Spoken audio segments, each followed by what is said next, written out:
નમસ્કાર, આપ જોઈ રહ્યા છો સ્પાર્ક ટુડે ન્યૂઝ। કોલકાતાની આરજીકર મેડિકલ કોલેજમાં ફરજ બજાવતા બીજા વર્ષ પીજીમાં અભ્યાસ કરતા રેસિડેન્ટ ડોક્ટર પર થયેલ બળાત્કાર અને હત્યાના વિરોધમાં તેમજ નિષ્પક્ષ તપાસ કરીને દોષીને કડકથી કડક સજા આપીને ન્યાય અપાવવાની માંગ તેમજ કાયમી ધોરણે ડોક્ટરો માટે પ્રોટેક્શન એક્ટ બનાવવામાં આવે તેવી માંગ સાથે આજે ઇન્ડિયન મેડિકલ એસોસિએશન ભાવનગર દ્વારા ભાવનગરના તમામ ખાનગી ડોક્ટરો દ્વારા પોતાની હોસ્પિટલો બંધ રાખી ડોક્ટર હોલ ખાતે એકઠા થઈ વિરોધ પ્રદર્શિત કરવામાં આવ્યો હતો। ડૉક્ટર મનસુખ આર કનાણી, માજી પ્રમુખ ડૉક્ટર એસોસિએશન ગુજરાત, આજ રોજ સમગ્ર ભાવનગર જિલ્લો ગુજરાત અને હિન્દુસ્તાનની અંદર જે કલકત્તાની અંદર 9 ઓગસ્ટની ઘટના બની એના અનુસંધાને ભારતભરની તમામ private hospital, nursing home, allopathic doctor, homeopathic doctor, ayurvedic, dental association, physiotherapy તમામ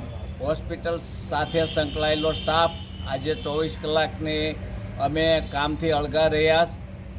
આ જે કલકત્તાનો બનાવ બન્યો એને ડૉક્ટર એસોસિએશન સમગ્ર સખત શબ્દોમાં વખોડી નાખે। આવા બનાવ અવારનવાર ગુજરાતની બહાર અનેક રાજ્યોની અંદર બની રહ્યા। છેલ્લા 5 વર્ષથી અમે કેન્દ્ર સરકારમાં આના માટેનો પ્રોટેક્શન એક્ટ બનાવવા માટેની માંગણી કરી રહ્યા। સરકારો બદલાતી રહે, આ તો એની સરકાર 2014થી છે, લોલીપોપ આપે ને કાયદો બનાવતી નથી।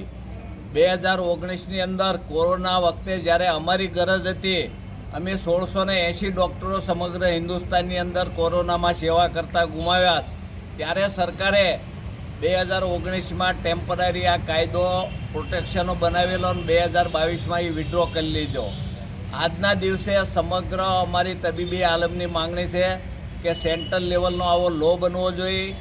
હોસ્પિટલ, નર્સિંગ હોમ કે ગમે ત્યાં કાયમ માટે અમારે સલામતીના પગલાં લેવાય એવા સરકાર જરૂર પગલાં લે। અને આ સાથે હું વિનંતી કરું છું કે અમે અત્યાર સુધી ગાંધી સિંધિયા માર્ગે આંદોલન કર્યા, પણ સુભાષચંદ્ર બોઝ પણ અમને બનતા આવડે। અને તમામને મેં વિનંતી કરીએ કે આ હિન્દુસ્તાનની અંદર બાંગ્લાદેશ થવાની તૈયારીમાં જ છે, એટલે સરકાર એના ગોળમાં ન રહે કે અમારી ઉપર કોઈ નથી।